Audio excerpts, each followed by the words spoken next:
just off that 45 by, you know, a few degrees. I'll back it up just a little bit, just so I got a little bit of room.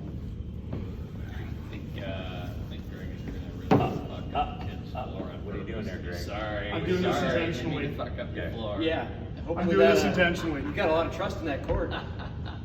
No, this was intentional. Good. Because this is where a lot of guys will put the cord, or they'll do this. Just wrap it right around, yeah. Yeah. Yeah, you'll see that.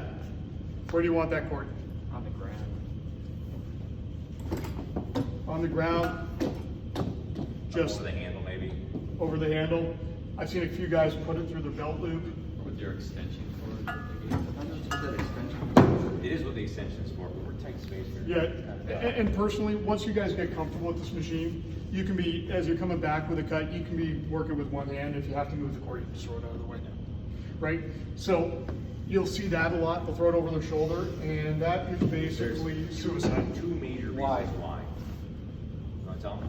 Electrocution. One, yes, because these cords are rubber, they crack over time. Your sweat on your neck will run right through the crack electrocuted. Two, you don't know what the hell someone else is doing on that job site.